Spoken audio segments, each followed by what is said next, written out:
Bonsoir à tous, c'est le rendez-vous de vos chroniqueurs pour des analyses et commentaires sur de grands faits de l'actualité au Bénin, en Afrique et dans le monde. Merci à vous de nous rejoindre sur ce grand rendez-vous.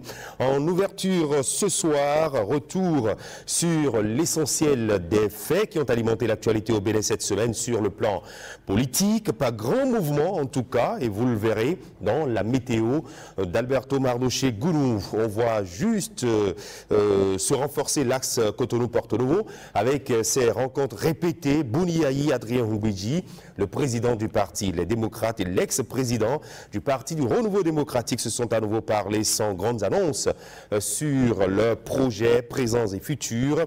Mais on le devine bien, les élections générales focalisent les attentions. Justement, pour 2026, avec la dernière et la plus importante des consultations électorales, la présidentielle, elle, anime les passions dans l'opinion, sauf qu'au niveau des acteurs, on continue de marquer les pas. C'est un paradoxe soutenu par l'absence de débat d'idées pour les éditorialistes. Les probables futurs dirigeants ne mesurent pas encore la portée de la mission républicaine. Ils s'en désolent. À suivre les points de vue de nos chroniqueurs, comme sur la toile, des sujets qui ont intéressé les internautes. Marc-Yohannes Goudianou sera avec nous dans les vues du web. Bonsoir.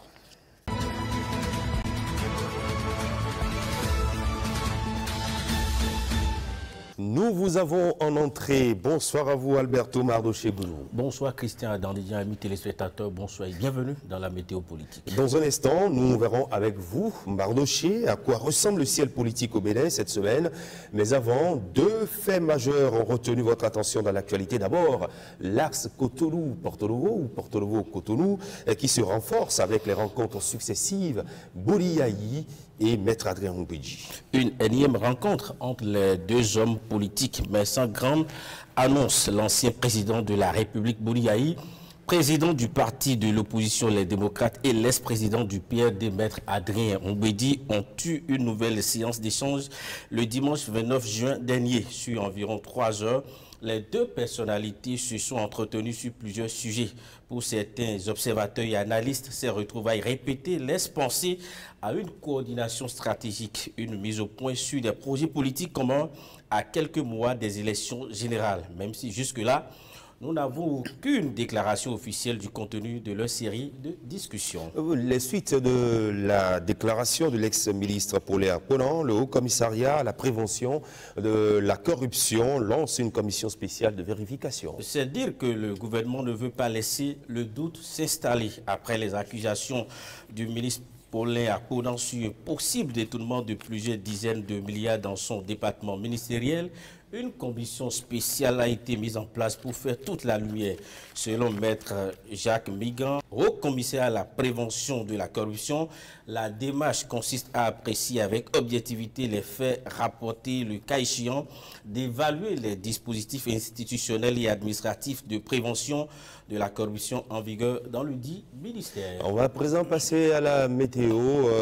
C'est l'instant bulletin qui déshabille les nuages et démasque les orages dans le ciel politique. Et comme nous l'avions senti, les fonds chauds continuent de croiser les ambitions qui restent glacées. Les éclairs ne viennent toujours pas du ciel, mais bien de petites phrases en coulisses. Alberto. Cette semaine, un épais brouillard stratégique plane du côté des démocrates. Le président du parti a une fois encore pris son parapluie et direction Porto Novo pour une énième visite chez le patriarche Adrien Houbidji. Entre deux tasses de thé républicain, on se demande ce que mijotent les deux géants politiques sous cette fine pluie. De rendez-vous, un pacte secret, une alliance nuageuse, mystère épais comme lamentant. Dans cette atmosphère humide, un petit courant d'air s'est levé. Un des membres du parti Les Démocrates a déclaré sa candidature aux primaires. Noureddine Sakassali, qui a appelé à un débat contradictoire entre prétendants d'abord à l'interne, croise un vent glacé. Pas encore de réaction à proprement parler, si ce n'est des bruits dans les coulisses. La direction du parti reste sous son immense parapluie du silence. Pas un mot, pas une goutte d'ouverture. Ici, on veut gouverner autrement, mais on évite la tempête du débat. Curieux, non? Et ce n'est pas mieux ailleurs. Du côté de l'UPR ou du bloc républicain, le ciel est bouché. Pas d'éclat d'idées, pas de coup de tonnerre démocratique. On attend comme d'habitude que les chefs allument la météo depuis leur position et décident. Sans capuche, sans voix, les militants sont sous la pluie et attendent le premier signal météo pour chausser les bottes et aller au labour. Pour l'heure, ce sont les indépendants qui profitent du temps. Plusieurs candidats hors parti ont annoncé leur entrée dans la course pour la présidentielle. Mais la question du parrainage flotte comme un nuage noir au-dessus de leurs ambitions. L'un d'entre eux a sorti le grand parapluie de la foi. Pour Daniel Ida, c'est Dieu qui détient le parrainage. Et c'est par la croix et la grâce divine qu'il obtiendra sa place au soleil. Croyant, certes, mais la météo électorale au Bénin ne dépend pas encore de l'eau bénite du côté du NFN. Petite sortie, quelques ralliements associatifs, mais sans tapage médiatique, juste quelques éclairs sur la toile et le reste dans un vent d'indifférence. Le parti promet en tout cas de toucher le cœur du peuple béninois. En attendant, Moël Bénin, Renaissance nationale, de soutien de la mouvance dans une stratégie plutôt silencieuse. Ils assurent travailler en coulisses, loin des éclairs et des regards. On leur prête foi, mais dans cette ère de réforme où l'efficacité sera mesurée autrement, est-ce la véritable option? Le point se fera à l'heure du bilan. En conclusion, cette semaine, Christian, dans Abidjan, le ciel politique reste instable, les pluies de calcul tombent par endroits, tandis que certains attendent le soleil présidentiel pour savoir s'ils doivent sortir leur veste ou le programme électoral. Et voilà, c'était donc le bulletin météo politique avec vous, Alberto Mardoché-Goulou.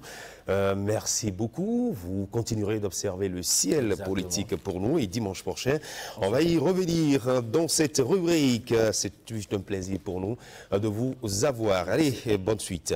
À suivre le plateau des chroniqueurs en réaction à l'édito de ce soir. Les prochaines consultations électorales animent les passions dans l'opinion, mais en réalité, les acteurs continuent de marquer les pas. Pas de candidature formelle émanant des différentes formations politiques, pas de débats d'idées à l'interne des partis, ni en direction des Béninois sur les grands enjeux pour le Bénin de demain. L'éditorialiste fait l'amer constat, vous l'entendrez, et juste après, eh bien, on donnera la parole aux chroniqueurs.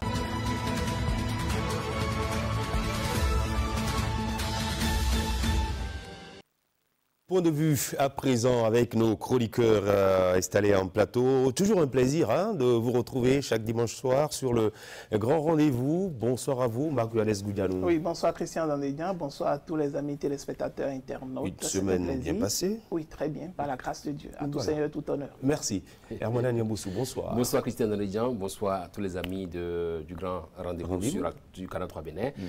C'est vrai que la semaine a été très mouvementée, surtout avec les actualités. Quand on dit actualité, c'est qu'il y a eu beaucoup de sujets qui ont été débattus. Nous en avons choisi quelques-uns. Naturellement, voilà. Que nous allons aborder décortiquer sur ce plateau. Que nous allons décortiquer, commenter, analyser, commenter. Bonsoir à vous, Omar Salouf. Bonsoir Christian. Notre éditorialiste. Téléspectateurs. Merci d'être là. Alors, Omar, d'abord, messieurs, avant toute réaction, nous allons donner la parole à Omar Salouf sur sa réflexion sur la présidentielle de 2026 avec la désignation des duos de candidats. Mais on se pose une question, à quand la guerre des idées? Omar, vous partez de l'idée maîtresse de la réforme du système partisan. Oui, Christian, le système partisan a connu de profondes mutations par une réforme inédite. Au-delà de la réduction du nombre pléthorique de partis politiques, cette réforme vise à recentrer le débat politique en convoquant à la réflexion des hommes de vision qui proposent des idées novatrices pour un Bénin meilleur. C'est dire que les nouveaux grands ensembles constituent désormais l'espace privilégié de convergence d'hommes et de femmes porteurs de propositions qui projettent le Bénin dans un avenir radieux pour tous. Dans un principe démocratique, les partis politiques ont l'exigence de prôner chacun un idéal idéologique qui constitue la ligne directrice à laquelle s'identifient les membres militants et sympathisants. C'est là justement, Omar, que vous notez le paradoxe qui se vit en cette veille d'élection. Exactement. À quelques mois de la présidentielle, la guerre des idées manque cruellement au débat politique. L'élite politique, du moins en majorité, tarde à se décider à aller à la conquête de la candidature. C'est à croire que nos probables futurs dirigeants ne mesurent pas encore la portée de la mission. Ou peut-être, paradoxalement, les partis politiques n'offrent pas l'instance adéquate pour une confrontation saine des idées. Les attentions sont toujours focalisées sur les premiers dirigeants des partis politiques, alors qu'il y a bien de militants avec de brillantes idées, prêts à mieux convaincre. À quand la guerre des idées, se demande-t-on?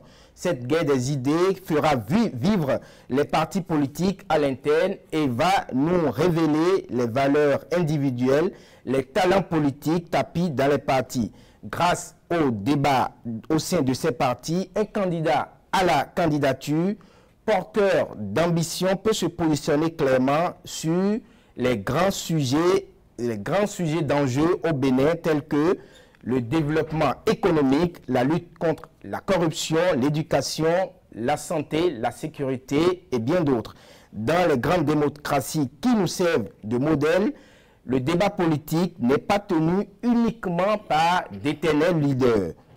La désignation des candidats ne relève pas du pouvoir discrétionnaire des ténors infatigables. C'est un processus imposé par la force des idées. Pour finir, vous nous rappelez le principe ou les principes idéologiques de quelques partis? Oui, je parlerai des 3 partis ayant des élus au Bénin. Je vais commencer par le bloc républicain.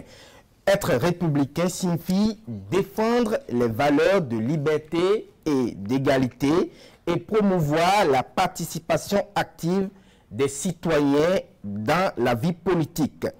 Les démocrates, ensuite, le démocrate, c'est celui qui défend les principes de la démocratie, promeut la participation citoyenne et protège les droits et les libertés fondamentales. Et enfin, l'Union progressiste, le renouveau. Le progressiste, lui, se dit être en faveur du changement, de la justice sociale, des droits de l'homme et de l'innovation. Il se dit être prêt à remettre en question les systèmes et les structures existants pour créer une société plus juste et plus équitable. On note à travers ces 3 idéologies des idées transversales, à savoir démocratie, liberté, égalité, justice. Ces principes devraient favoriser au sein des partis politiques une animation qui force l'admiration pour susciter au sein de l'opinion et du peuple un engouement à la chose politique. Et voilà, c'était donc là votre réflexion sur le thème désignation des duos de candidats à la présidentielle de 2026. À quand la guerre des idées? Oui, cher monsieur, les réactions en plateau, les débats d'idées manquent à l'animation de la vie politique au Bénin, alors que nous sommes à pratiquement quelques mois des élections générales. Hermana Niamboussou, Marc Johannes Goudianou, est-ce un constat frappant et écœurant? Oui, il faut dire que c'est un constat très frappant parce qu'il faut remarquer que depuis 1990, on a assisté à beaucoup de multiplication de partis politiques. Et avec l'avènement de la réforme du système partisan, on a vu qu'il y a un certain nombre de dispositions qui encadrent aujourd'hui la création des partis politiques. Il y a un certain nombre de réformes qui encadrent les fusions, les dissolutions et puis les affinités qu'il doit avoir entre ces différents partis. Aujourd'hui, nous sommes dans une logique où, en suivant la droite ligne de l'analyse faite par le chroniqueur, on doit avoir effectivement des partis qui, normalement, ont réellement une idéologie telle qu'il a listé tout à l'heure, mais malheureusement... Non, mais les partis ont une idéologie. Ils ont une idéologie telle qu'il a listée, exactement. Mais dans le vrai, dans la réalité, est-ce que cette idéologie-là, ou bien ces idéologies, on le voit transparaître dans la vie de ces partis politiques? C'est là la vraie question. Parce qu'on voit où on veut défendre les valeurs de liberté et d'égalité, dans le même temps, on voit des acteurs politiques être pour le fait qu'on puisse emprisonner des gens à cause des manigances politiciennes. On voit également qu'on défend les principes de liberté, les principes de la démocratie, alors que dans ce même État, il y a beaucoup de problèmes qui sont liés, d'accord, à la liberté des uns et des autres, mais pourtant on ne voit pas ces mêmes acteurs politiques. Cette liberté n'est exactement, pas elle est restreinte d'une façon ou d'une autre, oui. exactement, mais de la même façon, on ne voit pas ces acteurs politiques venir au devant de la scène pour pouvoir dénoncer ces genres de choses. C'est pourquoi il y a un contraste entre le fait de mettre de façon théorique ces idées, ces idéologies que représentent ces partis et la mise en pratique en réalité de ces idéologies-là, qui doivent être conformes à la réalité, à la mise en place du programme de ces partis politiques-là. Donc il y a un petit contraste là, à ce niveau-là, et il faut quand même permettre aujourd'hui à avoir des partis forts, des partis qui aujourd'hui, à travers leur idéologie, tel qu'on le voit ailleurs, on peut avoir la droite, on peut avoir la gauche, on peut avoir le socialisme. Et lorsque vous prenez le dernier militant, vous prenez même le dernier militant dans ces formations politiques, il est fier de pouvoir défendre sans aucun dommage, en tout cas toute l'idéologie qui représente son parti. Et donc, ça pose un réel problème parce qu'en réalité, tous les partis qu'on a, les partis politiques qu'on a, même aujourd'hui, même si on arrive aujourd'hui à faire démarquer l'idéologie du BR, de l'UPR aujourd'hui, on est tous unanimes qu'il y a un regroupement autour d'une personnalité. Et c'est ce qui résume en réalité la plupart des partis politiques. Même avec la réforme du système partisan, ce phénomène, ça n'a pas changé. Parce que lorsque vous prenez l'UPR, vous prenez le BR, on sait que la personnalité qui regroupe ces partis politiques, c'est le chef de l'État. Et vous prenez au niveau des démocrates, on voit un seul ténor qui est la personne de Boni Yayi. Et donc, dans ce cas de figure, on ne peut pas dire en réalité que l'idéologie que prônent ces partis politiques, cette idéologie-là est respectée de part et d'autre. Et non plutôt qu'on assiste aujourd'hui à des alliances d'intérêts, à un culte de la personnalité. Voilà. Alors, ce sont ces personnalités qui dirigent en réalité ces partis politiques. Justement, qu'est-ce qui se fait, qu'est-ce qui se passe dans les différentes formations politiques aujourd'hui? Herman Agnan-Bossou, au fur et à mesure que nous approchons les grandes dates, vous savez, les différentes élections, désormais, les mois, on peut les compter au bout des doigts. Mais sur le terrain politique, franchement, ce débat est inexistant, n'est-ce pas? Est-ce que c'est trop demandé aux acteurs politiques de faire le débat en interne et d'aller au contact des populations, faire le débat, faire asseoir la contradiction des idées, des idéologies? Les partis politiques, ce n'est pas moi qui définit l'expression parti politique, contribue à l'animation de la vie politique. Et en tant que tel, effectivement, on devrait assister un peu plus à des sorties d'acteurs politiques et de leaders politiques. Je fais bien la distinction entre acteurs politiques et leaders politiques qui participent à donner de la profondeur à nos articles, aux articles des journalistes que nous sommes, des analystes que nous sommes et tout, parce que le Bénin n'est pas à sa première expérience en termes de vie et d'animation de la vie politique. On a vu par le passé qu'effectivement, à quelques encablures d'une élection, d'un enjeu électoral majeur, les plateaux de télé sont inondés, les studios de radio également. Et aujourd'hui, avec tout ce que ça donne comme plateforme d'information et tout, on devrait pouvoir assister à une sorte d'envolée verbale, à une sorte de joute électorale majeure, joute verbale, qui permet aujourd'hui de mieux comprendre. Vous avez tantôt évoqué les idéologies de ces partis. Honnêtement, il n'y a que les acteurs, il n'y a que les militants de ces partis qui peuvent vous dire, encore que là, non, si vous allez au niveau des militants, vous les interrogez également, ils très peu vous disent effectivement quel est le niveau même au sommet aussi. Même au sommet, il y en a qui vont vous citer les idéologies sans pouvoir vous expliquer clairement ce que c'est. Et la confusion est d'autant plus frappante qu'on se demande comment deux partis qui ont deux idéologies différentes arrivent à soutenir la même personne.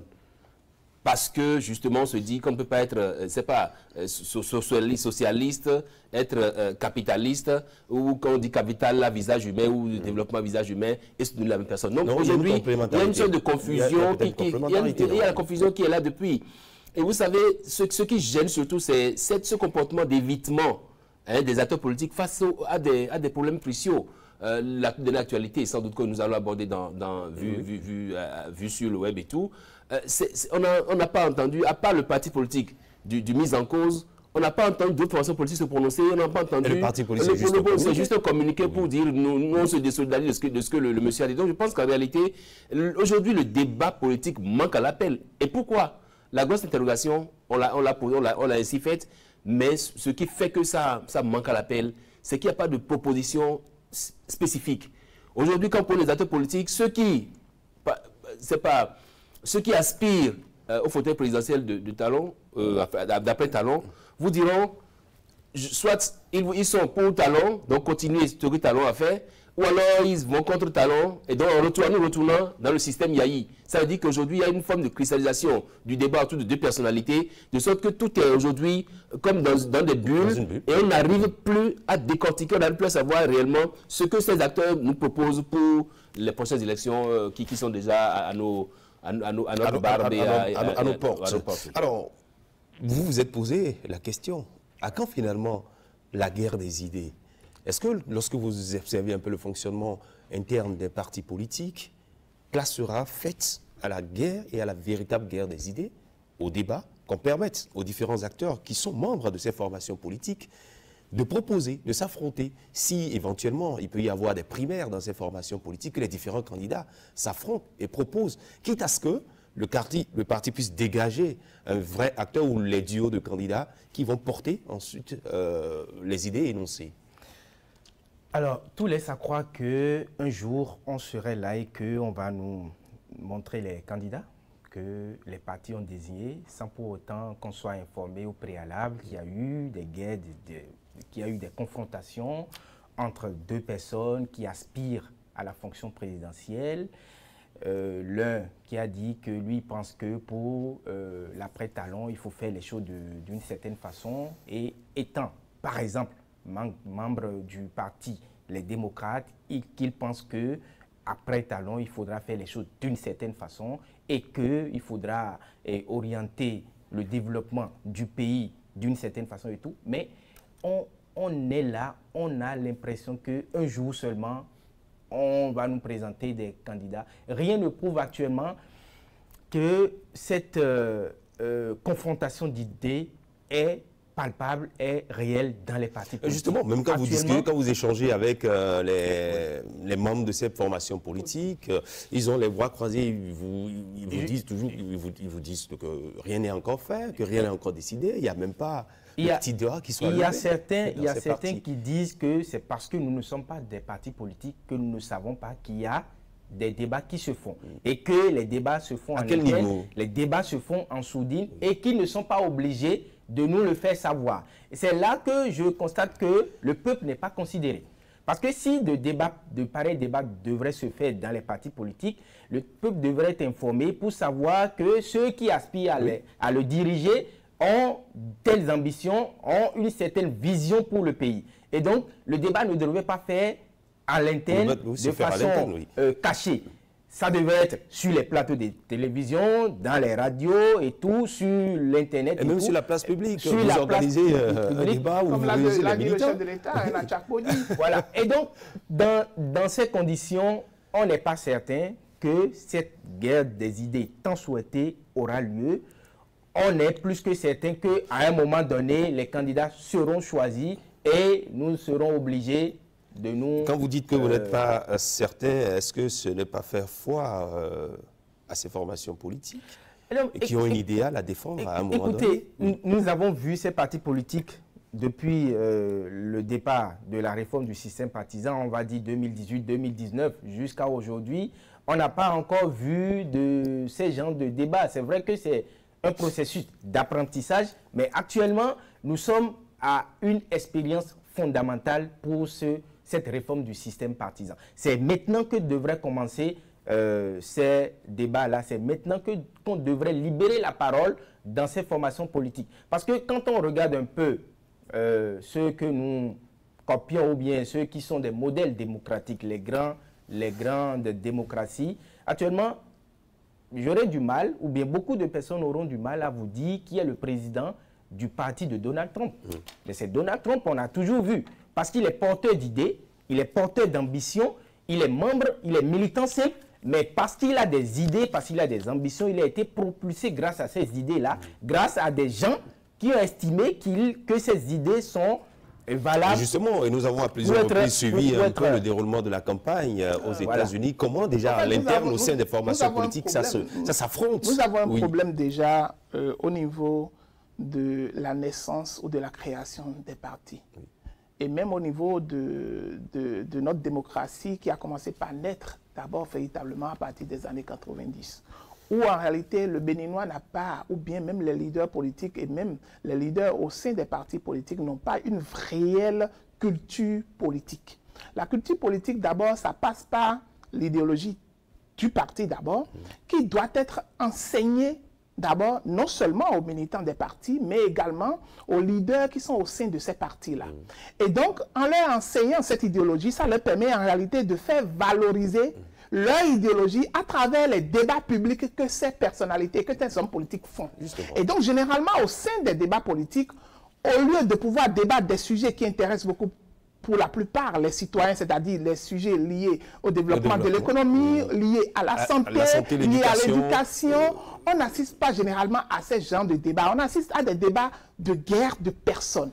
Et généralement, c'est ça qui fragilise en réalité les partis politiques, ou l'essence même des partis politiques qui doit être ressentie à partir des idéologies qu'ils ont, où chaque acteur politique doit être enseigné par rapport à son idéologie, à l'idéologie de son parti, et doit, à chaque débat public, faire ressortir la liaison qui existe entre cette idéologie-là et la réforme liée peut-être à l'économie du pays, liée à la santé, liée au secteur de la santé, liée au secteur de l'éducation. On n'assiste pas à ça. Lorsque vous prenez par exemple les partis de l'opposition généralement, vous les voyez attendre que peut-être le parti au pouvoir fasse des erreurs.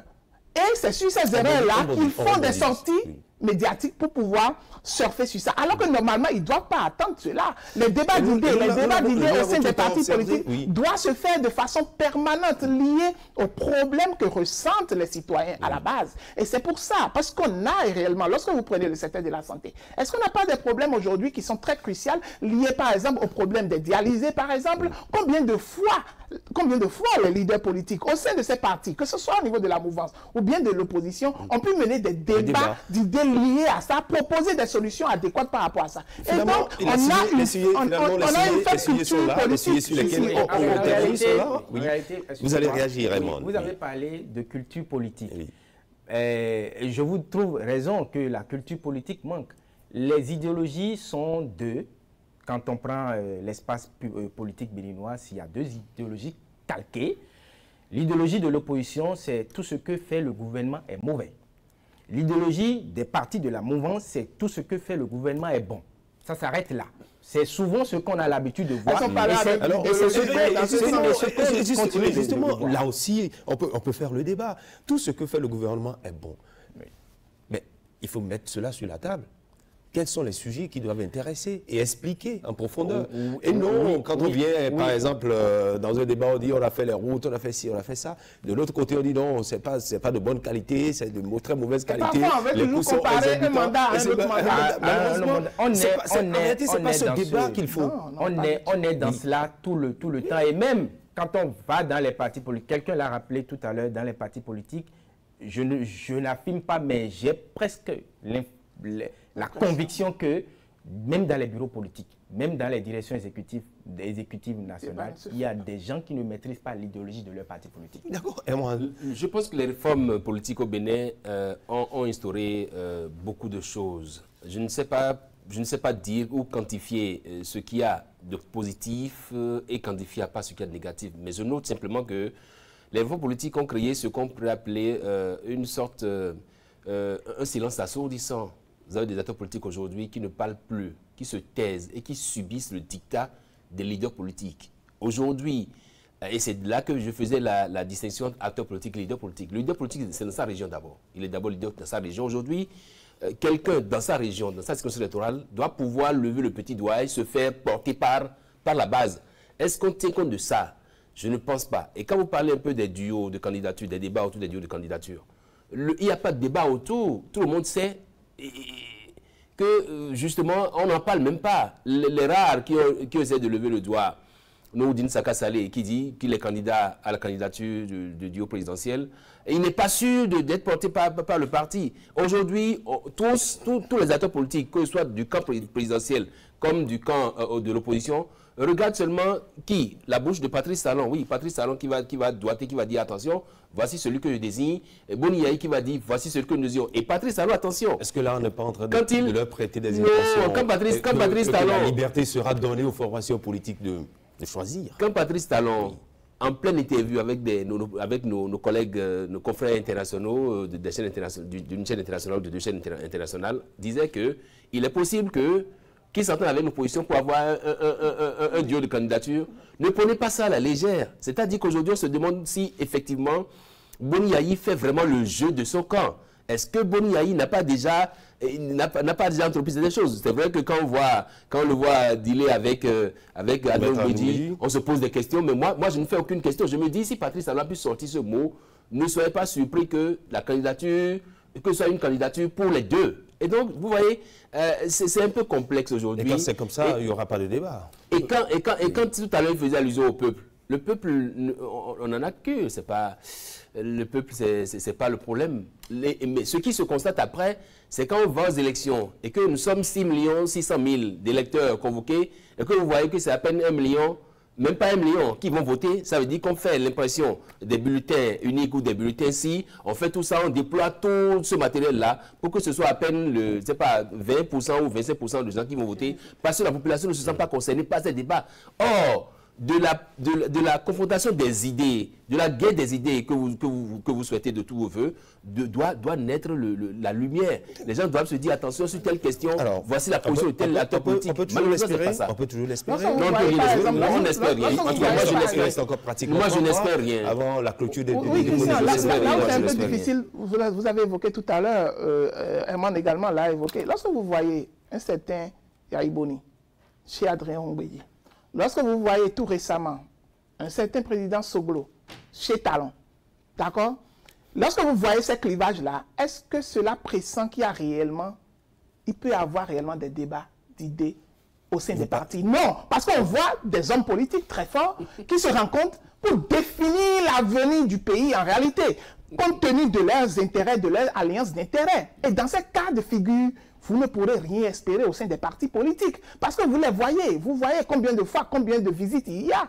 Et récemment, vous voyez la visite du président Soglo chez Talon. Cela présage de quoi? Vous voyez la visite du président Yayi chez Oumbédi. Et c'est la même chose qui va se perpétrer. Et donc, je pense qu'en réalité, nous sommes malades de nos dirigeants également. Nous sommes malades de nos leaders politiques qui n'ont pas pu trouver le vrai... En tout cas, oui, parce qu'ils n'ont pas pu trouver le vrai mécanisme en réalité pour régler le problème lié au débat d'idées. Parce que ça doit partir d'eux. Ce sont les aînés. Ce sont eux qui incarnent ces partis et ça doit partir d'eux également. La réforme du système partisan devait véritablement... Au fond, les réformes politiques, Christian Daridjan, les réformes politiques n'ont fait que cristalliser davantage le débat autour de deux personnes. Si ce n'est pas Boni et c'est Patrice Talon. Pas que des personnes. Il n'y a que deux, s'il vous plaît. Des personnalités. Des personnalités. Ok, deux personnalités. Deux personnalités. Attendez.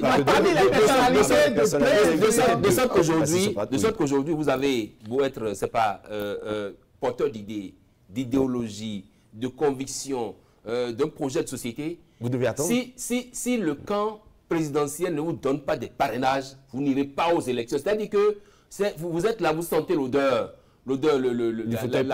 la sauce qui mijote avec de gros morceaux de viande à l'intérieur, mais on vous dit que tant que quelqu'un ne vient pas vous ouvrir la porte, vous n'entrez pas dedans. Et vous savez que vous avez beau avoir la meilleure acassade, la meilleure boule d'acassade dehors, vous avez beau avoir le meilleur télébo dehors, si on ne vous ouvre pas la porte, vous n'entrez pas, vous n'allez pas manger. Donc je pense qu'en réalité, l'affaire de parrainage là, a tout bloqué. Le candidat Ida, Daniel, on l'a vu, candidat malheureux aux élections, à des élections passées, on a vu d'autres qui étaient là, mais aujourd'hui, ils n'ont pas le pouvoir de se porter candidat parce que justement, ils doivent faire des yeux doux, ils doivent faire des yeux doux, soit au camp présidentiel, pas à l'opposition, parce que l'opposition n'a que le nombre de parrainés qu'il faut. J'ai deux ou trois choses.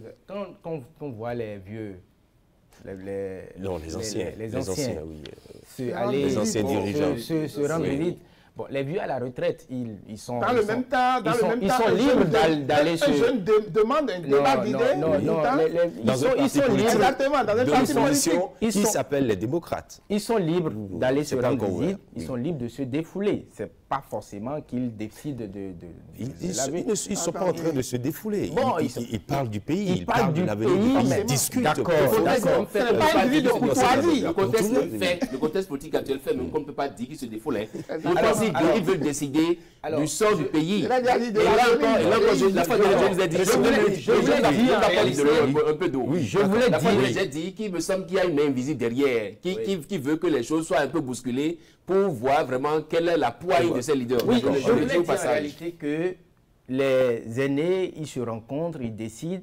Mais vous avez évoqué un nom, Nouroudine Saka Saleh. Les Nouroudine Saka Saleh devraient en avoir dans chaque parti politique. Qui vous a dit qu'il n'y en a pas? Beaucoup dans chaque parti politique qui prennent la parole, qui appellent au débat, qui appellent à la contradiction dans les partis politiques.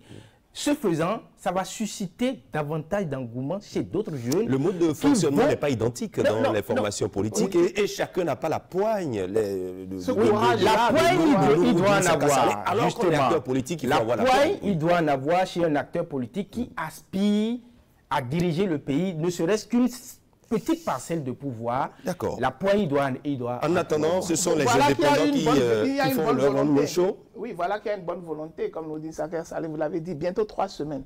Vous n'avez jamais vu son parti réagir par rapport à ça? La météo, on a parlé tout à l'heure avec Alberto Madochegounou, où depuis ça demande de débat contradictoire. Exactement, on en a même pas. Mais dans le même temps, cette même opposition, c'est-à-dire les mêmes démocrates, ils surfent déjà sur l'actualité liée au limogeage du ministre Paulin Akpona pour aller déjà faire une conférence de presse. Alors qu'il y a même des sujets plus intéressants au sein de leur parti, dont les ministères réclament déjà, dont ils ne s'occupent même pas. Quand on se dit démocrate, on devrait pouvoir laisser le débat démocratique au sein du parti. Exactement. Au fond, moi, je considère que cette demande de Nouroudine Saka Saleh cache bien des choses au sein même de son parti. Vous avez des gens comme ça, quand ils parlent, il ne faut pas les prendre à la légère.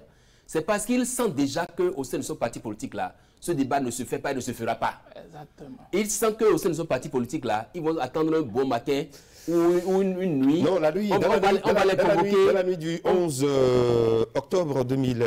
Il y en a dedans même qui ne seront pas, qui ont été retenus pour les duos de candidature. Donc c'est pourquoi il vous dit en même temps, chers journalistes, chers analystes chroniqueurs, commencez pas à demander que le débat se fasse au sein de vos partis d'abord.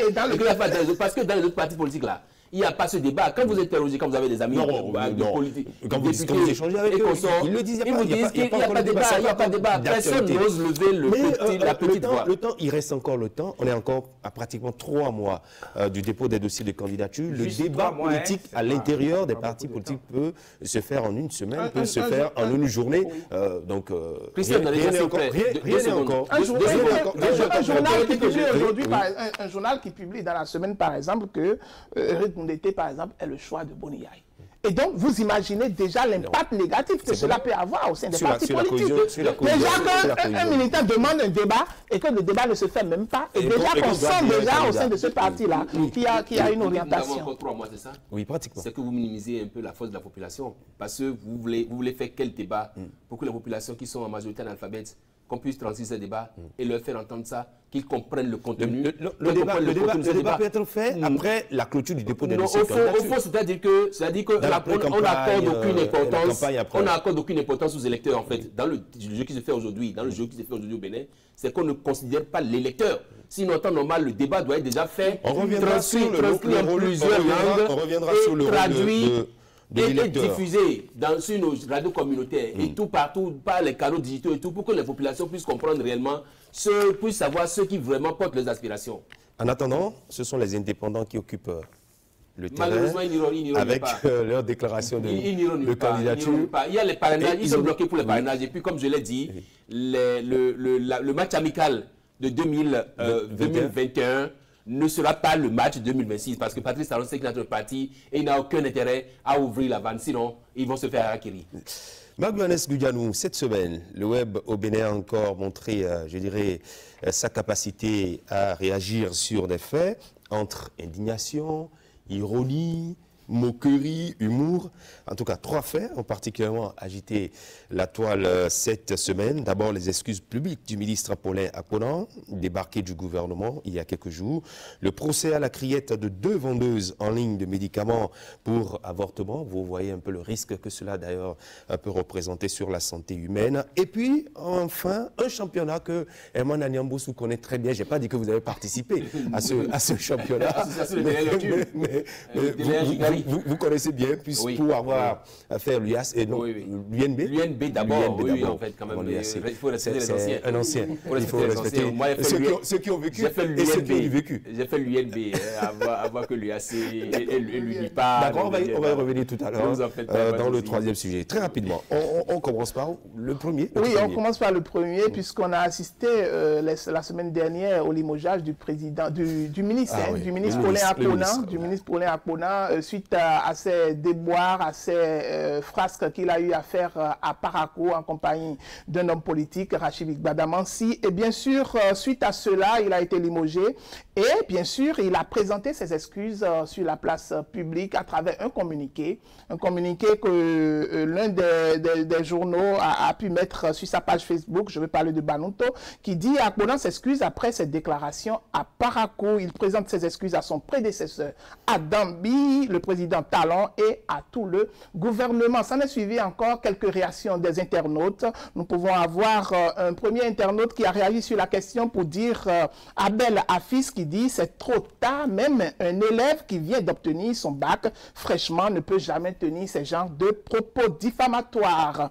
Pire encore, un ministre de la République. Il enchaîne, il dit il doit assumer ses responsabilités. Jeter de l'opprobre sur son collègue et camarade du même camp politique, c'est juste criminel. Il y a Yarou Khalidou qui enchaîne, qui dit le pardon est une faute. Qu'il réponde avec des preuves tangibles. Le peuple aussi veut voir clair dans cette affaire. Après tout, il s'agit de notre argent. Et pour finir, Afis qui dit il a aussi oublié de présenter ses excuses aux populations de Parakou, puisque c'était devant la population de Parakou qu'il a tenu ses propos, à qui il a promis de l'eau dans les prochaines semaines. Et voilà, finalement, ils n'auront rien puisqu'il a été limogé, Christian. Voilà, monsieur, la toile, oui. Oui. Qu'est-ce que ça vous inspire? D'abord, je voudrais partir du fait que quand on est militant d'un parti politique, il faut se faire former à la chose du militantisme. Quand on est leader politique, il faut davantage se faire former, il faut davantage se cultiver à la prise de la parole publique. Les partis politiques que nous avons au Bénin sont pour la plupart ou tous dotés d'une école. Mais que font ces écoles-là aux militants, aux leaders politiques? La formation de ces militants, la formation de ces leaders laisse un gros point d'interrogation. Parce que si cela a été fait, Paulin Akpona ne se serait pas mis en spectacle de cette façon-là. Bon, le mal est fait. Il a demandé les excuses, il a présenté ses excuses, mais il a été limogé. Et donc ça devrait servir de leçon. Les excuses sont venues après le limogeage? Oui. Ça devrait servir de leçon à tous ceux qui, ministres ou pas, directeurs ou pas, veulent prendre la parole, doivent savoir que il y a certaines choses qu'il faut dire, il y a certaines choses qu'il ne faut pas dire. L'excès de zèle, il faut faire très attention à cela. Et il faut savoir se faire coacher aussi. Voilà, justement. Oui, il faut savoir la communication publique. Oui. Il faut pas tomber dans les pièges d'un coach ou de quelqu'un qui te souffle à l'oreille, et puis toi-même, tu vas dire. C'est pas bon. Herman. C'est gênant d'avoir parlé d'un sujet comme ça, d'un jeune qui quand même a de l'amour pour nous autres journalistes et tout. Pour le pays aussi. C'est bien dommage. Il croyait bien faire. Malheureusement, comme il s'est fait harakiri. Oui. C'est bien triste, il a présenté des excuses, mais le mal est déjà consommé. Et on apprend dans la foulée que celui qui s'est senti diffamé a déjà déposé une plainte auprès de qui de droit. On apprend également qu'il y a une commission d'enquête qui est déjà... En fait, une commission de vérification. Sauf que malheureusement... Du commissariat à la prévention de la corruption. Et là, je fais référence aux anciens. Les anciens vous diront que quand on veut noyer un dossier, il faut créer des commissions. J'espère que cette commission qui sera créée ne nous fera pas vivre cette réalité-là. Ensuite, oui, il a présenté des excuses. Malheureusement, le mal est déjà consommé, je l'ai déjà dit. Qu'est-ce qu'il faut? Les souffleurs les anonymes souffleurs, les souffleurs bizarres. Malheureusement, il n'a que ses yeux pour pleurer. Et oui, ça me fait beaucoup mal. Quand on nous a parlé de normaux communication au début, mais que la normocommunication soit en train de, soit en train de nous montrer ses limites. Parce qu'en réalité, je crois savoir que la réaction de Paulin Akpona sur le terrain est intervenue après des plaintes des populations. Et donc, qu'en temps normal, le dispositif doit être mis en place pour savoir qu'il va là-bas répondre à des plaintes de population et ça va lui donner les éléments de langage qu'il faut pour qu'arriver là-bas, il sache quoi dire. Malheureusement, à ce niveau, je pense que sur toute la ligne... Aller sur un terrain, tout se prépare en principe. Tout se prépare avant de prendre la parole, surtout quand on est à un niveau donné de responsabilité. Je pense que ça doit servir de leçon, pas seulement à Paulin Akpona, mais à beaucoup d'autres également, politiciens, pour qu'ils sachent que dans la vie, il faut toujours prendre du recul et que le silence est toujours d'or. Parce que ce n'est pas dans tous les cas de figure qu'il faut forcément parler lorsque vous êtes devant un public, lorsque vous êtes sur un terrain politique. Il faut savoir se retenir également. Ça lui servira de leçon et je pense que dans la vie, on ne finit jamais d'apprendre, quel qu'en soit l'âge. Et aujourd'hui, Paulin Akpona aurait beaucoup appris à partir de cette erreur-là. Deuxième sujet, on va parler de ce procès à la Criette. Oui, bien sûr, il y a eu un procès à la Criette. 2 vendeuses en ligne de médicaments d'avortement sont jugées pour exercice illégal d'avortement. Exercice illégal en pharmacie, bien sûr. En pharmacie. Un livreur également est poursuivi dans cette affaire et les internautes se sont jetés sur le sujet pêle-mêle. Et on a eu quelques réactions. Il y a Nazer Romiel qui dit « Mon peuple périt faute de connaissances », disait l'autre. Pourquoi faire recours à une vendeuse en ligne de médicaments d'avortement alors que cet acte est légal et peut être fait dans un hôpital. Il y a Succès Brillant Domingo qui dit « Exercice illégal en pharmacie », il ironise un peu, il dit « Ils ont leur pharmacie ou même ». Vendre médicaments d'avortement en ligne, c'est pire que le terrorisme. Il réclame une lourde peine contre ces 2 dames. Il dit 45 ans d'emprisonnement ferme et 5 milliards d'amende. Christian. Amen. Oui, ces dames et un livreur, ils sont assez curieux pour faire une telle publicité en ligne. On parle de produits abortifs. On sait que une telle pratique est punie par la loi, c'est vraiment puni, c'est d'abord un crime. Et déjà que là, je ne sais pas à quoi ressemble le peuple béninois d'aujourd'hui. On pense que tout est possible, on pense que tout peut être dit, on pense que tout la peut liberté être, sur les réseaux sociaux. Et je pense que c'est quand même du ressort bon, c'est vrai qu'on a appris hier, pas hier, en semaine, dans la foulée du Conseil des ministres, qu'il y a eu des décrets qui ont été pris par rapport à la loi sur le numérique. Je pense qu'à ce niveau également, il va falloir faire un effort pour essayer de cadrer un peu, pour essayer de mettre les réseaux sociaux, ça va vraiment dans tous les sens. Dans tous les sens. Il faut qu'on essaye de corriger. Et là, elles ont été prises à leur propre piège, y compris le livreur. Donc, il et elles se sont laissés prendre à leur propre piège. Malheureusement, ils vont répondre de tout ce que... Parce que, n'oubliez pas, c'est parce qu'eux, ils l'ont dit sur Internet qu'on les a punis. Oui. Vous ne savez pas combien de gens sont tapis dans l'ombre et qui vendent ces produits abortifs-là également. Donc, je pense et même dans les feux tricolores, vous les voyez, dans les grandes villes, dans les quartiers, il y a des pancartes qui sont, je dirais, installées à la déventure de certaines concessions où on parle de ces types de produits. Oui. Oui, moi, je vois le problème encore plus profond, plus loin, et j'interpelle les parents, que nous sommes les parents tout simplement, parce que quand une fille qui n'est pas suffisamment mature va choper une grossesse parce que les parents n'ont pas été assez vigilants, n'ont pas été assez présents pour lui assurer toute l'éducation, pour lui donner toutes les informations, pour lui donner tout l'encadrement qu'il faut, elle est obligée de faire recours à ces genres de personnes-là. Parce que quand il y a la demande, il y a l'offre. Quand il y a l'offre, il y a la demande. Et donc, c'est interpeller les parents à veiller au grain, à éduquer les enfants, filles comme garçons, à leur inculquer le fait que les plaisirs, d'accord, mais il faut étudier d'abord, il faut atteindre un certain nombre, un certain niveau dans sa vie avant de s'adonner à ces faits-là. Parce que quand on ne s'adonne pas à ça, on parle de l'éducation. De l'éducation sexuelle, maintenant, l'autre chose, c'est que la place publique offerte par les réseaux sociaux a fait que tout le monde vient déverser pour lui.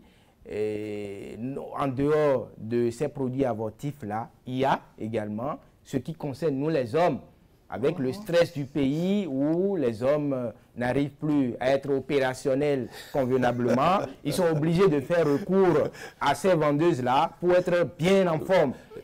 Ça là aussi, ça crée des dommages à court, moyen et long terme.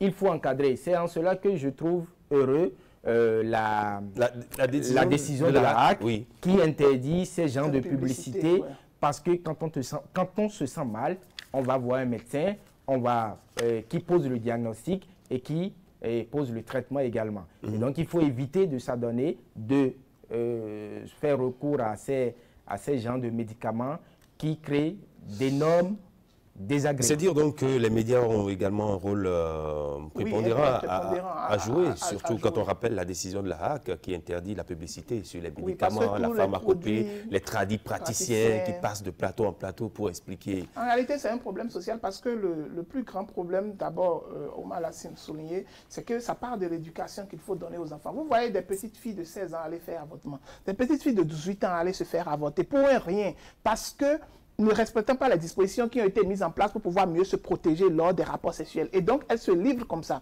Et dans le même temps, vous voyez une société dans laquelle des personnes âgées qui devaient normalement mieux les orienter, mieux les conseiller, se mettent dans cette disposition par quête de gain, fabriquer des produits dont on n'a même pas, en tout cas, la veille pour pouvoir contrôler si c'est bon pour la santé, les conséquences que cela peut générer, qui arrivent à les vendre facilement sur les réseaux sociaux. Donc, mis à part le fait de pouvoir limiter au niveau des médias, qui sont des médias réglementés, il faut aller au niveau des réseaux sociaux pour commencer par sanctionner ces genres de publications. Déjà, c'est un domaine très vaste. Exactement. Et il faut... Le combat sera de long à aller. Attends, le contribuable, les sous du contribuable sont mis à contribution. Il y a des gens qui sont payés. Il y a beaucoup de structures qui sont mises en place pour pouvoir surveiller comment les réseaux sociaux sont utilisés. Donc, il va falloir encore mettre beaucoup plus de veille à ce niveau-là pour pouvoir limiter les dégâts. Parce que, mis à part le fait que, socialement, tout le monde ne conçoit pas le fait de pouvoir faire un avortement, il faut le faire quand c'est peut-être un dernier ressort et que peut-être ça menace la vie d'une personne, peut-être, mais beaucoup ne le conçoivent pas comme ça. Et donc, dans ce cas également,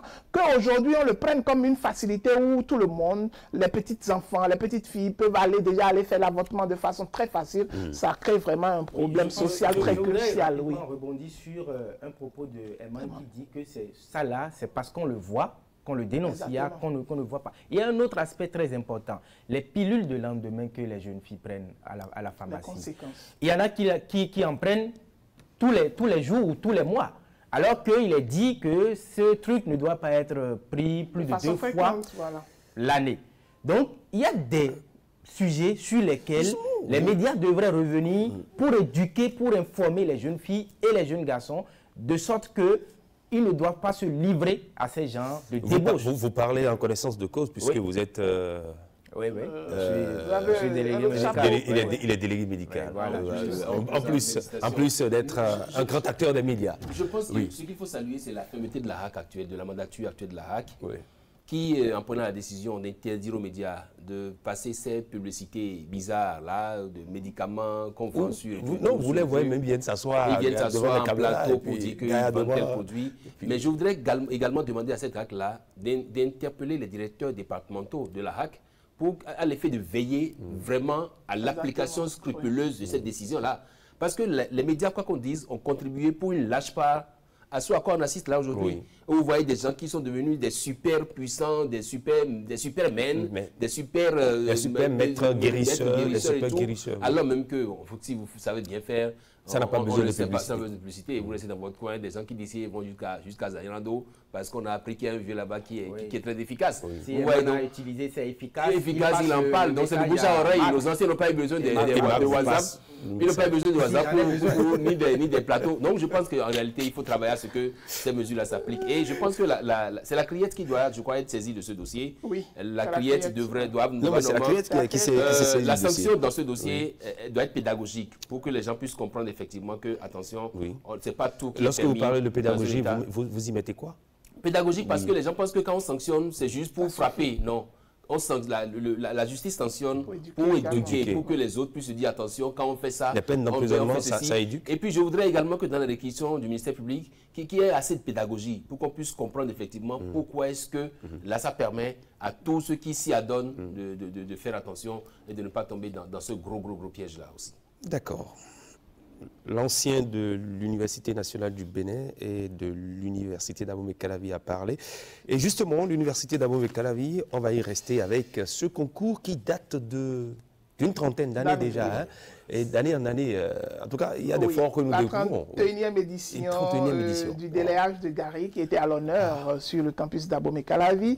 Et c'est l'instant de couronner en réalité le meilleur délayeur du célèbre aliment béninois, le Gari que tout le monde consomme généralement ou bien qui est consommé dans la plupart des foyers. Le résultat, c'est Boris Agboredji qui a battu le record en avalant un demi-kilo de Gari en 63 secondes. Il a reçu en compensation un trophée, quelques kilos de gari et plusieurs baguettes de coulis, c'est-à-dire de galettes. Juste ça. Oui, juste ça. Et bizarrement, dans la publication qui a été émise sur les réseaux sociaux, il a été l'un des commentateurs, il a commenté et il dit ceci: j'ai tout terminé le lendemain avant midi.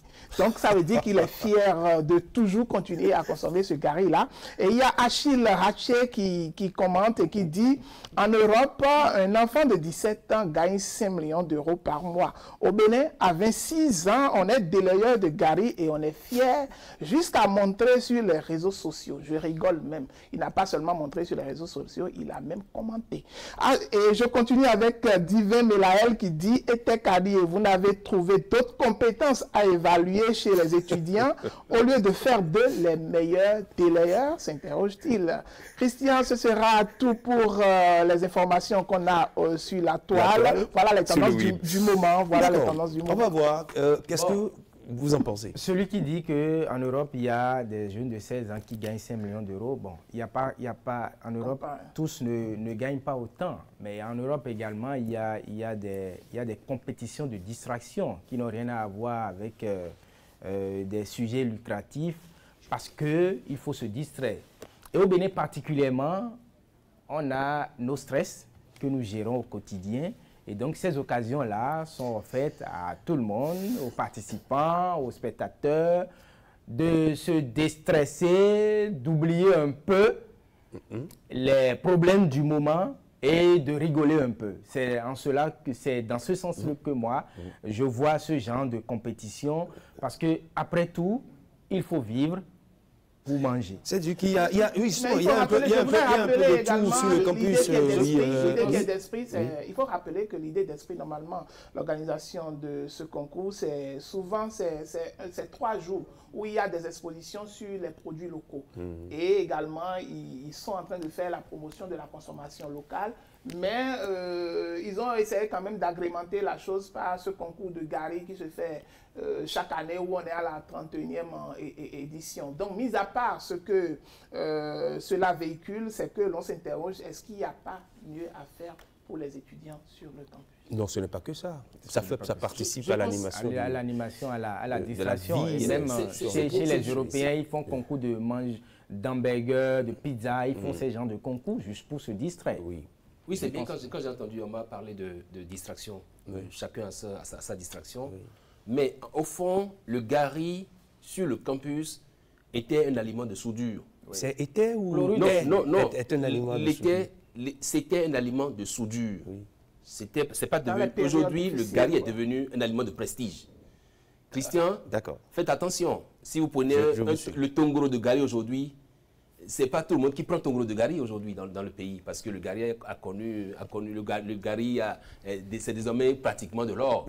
Hein? C'est un peu comme la boule d'Akassa aujourd'hui. Vous pouvez prendre la boule d'Akassa et boxer votre ami. D'accord. Justement, de sorte que c'est devenu un aliment de prestige, mais en quelques secondes, à l'époque, sur le campus, les étudiants peuvent manquer de tout sauf du gari. Aujourd'hui, ils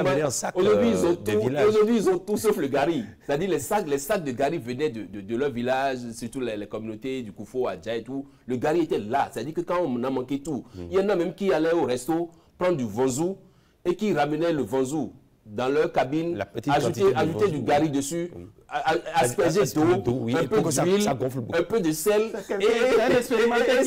pour que ça puisse remplir le ventre. Aujourd'hui, vous allez dans les cabines, très peu d'étudiants, le gari. Donc, en fait, le concours de gari était fait comme pour dire, oui, nous sommes dans notre galère. Même dans la galère, on savait se distraire. Aujourd'hui, je ne pense pas que le gari soit encore un aliment de soudure, c'est un aliment de prestige aujourd'hui. Je pense qu'il faut laisser les étudiants faire leur concours. C'est pas mal. Dans le stress estudiantin, comme notre stress à nous aussi, ils savent toujours organiser les concours. Le concours a été fait, on nous a rappelé tout à l'heure, Marc nous a rappelé le lot reçu par le gagnant, le vainqueur. Combien de kilos de gari bon, quelques kilos de galettes, et puis un trophée. C'est suffisant ça? En temps normal, à ce concours, avant, ce n'était pas quelques kilos qu'on prenait.